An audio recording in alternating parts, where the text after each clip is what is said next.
a été très courte. Les étudiants sont venus sur les campus, sont repartis à distance, etc. Donc il y a un vrai risque de décrochage? Il y a un risque de décrochage qui est associé auprès des premières années notamment, les premières années de licence. Enfin, c'est très compliqué de suivre tous ces étudiants-là.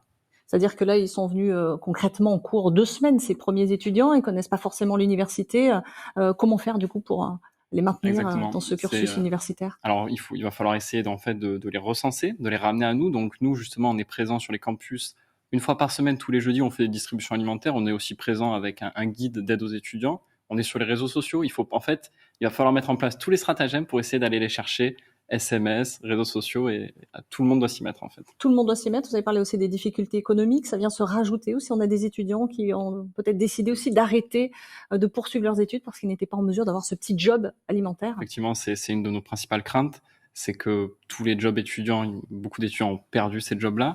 Vous avez une vraie précarité qui était déjà présente avant et qui est de plus en plus grandissante. Donc effectivement, le risque, c'est que les étudiants mettent de côté complètement leurs cours pour pouvoir tout simplement subvenir à leurs besoins. Il y a aussi la question des examens pour terminer. Est-ce que vous en savez un petit peu plus? Là aussi, ça inquiète les étudiants. Est-ce que ça va se faire à distance? Est-ce que ça va se faire sur le site? Je crois que c'est la principale inquiétude des étudiants, les examens. Donc, on est en train vraiment de travailler pour mettre en place tous les scénarios, que ce soit des examens en présentiel, que ce soit des examens à distance, que ce soit pour des grosses cohortes ou des petites cohortes, avec les élus justement et tous les partenaires. On est en plein dedans et on va prochainement amener vraiment des réponses très concrètes concernant les examens. Des réponses, c'est déjà pour assurer. Ça devrait plutôt se diriger vers des examens ça dépend. plutôt à distanciel. Ça dépend. On sait pas encore. Ça dépend du gouvernement, ça dépend de beaucoup de choses. Merci beaucoup, merci Baptiste Merci Tropigny pour toutes ces précisions.